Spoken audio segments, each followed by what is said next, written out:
Officer Davis saw a fast automobile racing along the highway one Sunday afternoon. With sirens blasting, he started pursuing right away.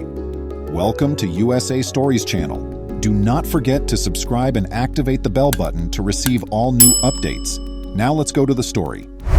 When the car eventually stopped, Davis stepped across with caution. The motorist, however, was incensed about getting a penalty.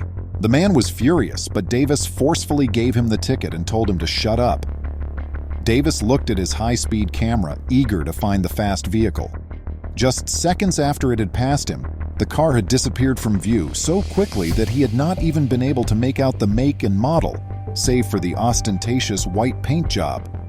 Davis was worried that the camera might not have taken a clear picture, so he had it set up to take pictures of any cars that were speeding.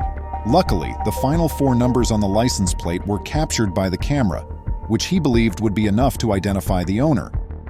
Officer Davis was determined to identify the white car and make the driver accountable, so he decided to wait until rush hour and issue a few more citations for minor infractions. He went back to the station and sat down at the computer right away to start looking for information. He thought it would only be a matter of time until he discovered a match because he knew that every car in America ought to be included in the database.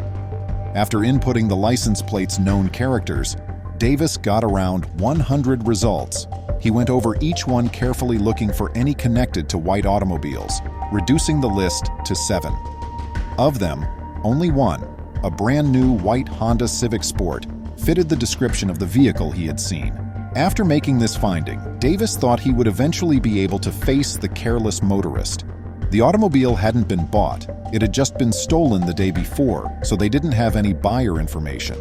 The automobile had been carjacked early on Friday, and no one had seen it since.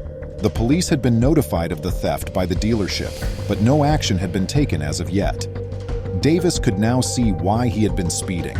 Given that the route he was policing was close to the state line, it was probably the thief's intention to flee swiftly into another state, making it more difficult for the police to capture him. Davis did, however, come to the realization that he might not come across the stolen automobile again. There would not be much incentive for the thief to come back to this region if they were not local. Although he informed the police investigating the stolen automobile case of his sighting, he was aware that this may be the last time he saw the case.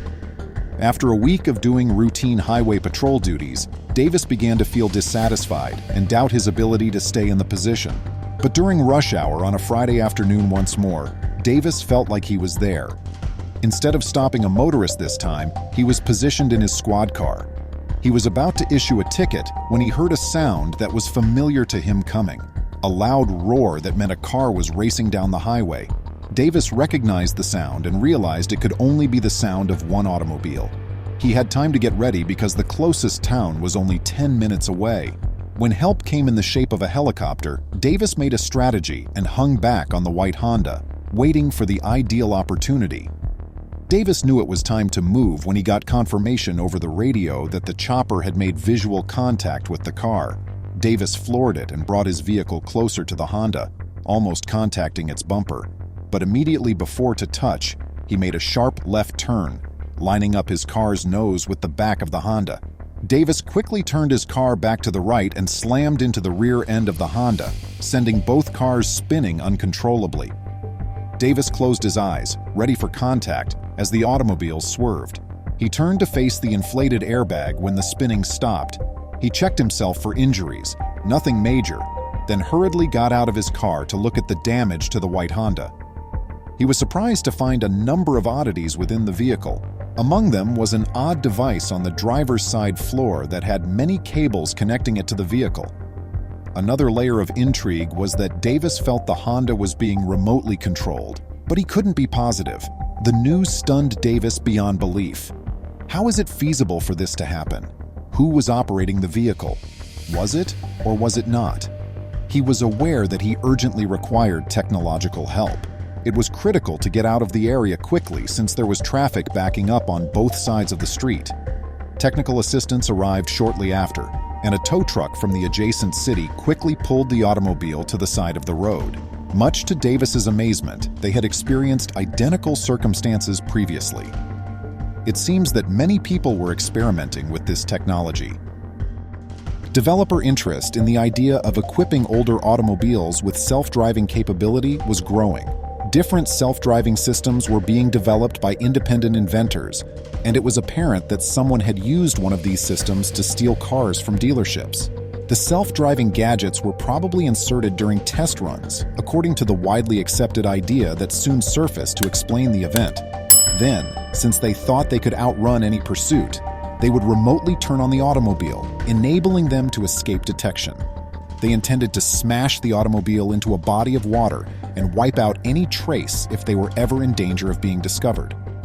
When the motorist pulled off the highway, it became clear what his genuine intentions were. He wasn't going to town. Instead, he was going to submerge the automobile and erase the evidence.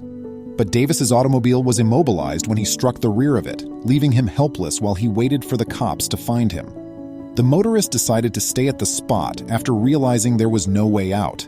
He was apprehended quickly and is currently being tried for putting many lives in danger while driving. In contrast, Officer Davis has gained fresh respect in his community as a result of his involvement in capturing the offender. Please remember to subscribe to our channel, give us a thumbs up, and turn on the notification bell so you won't miss any of our videos.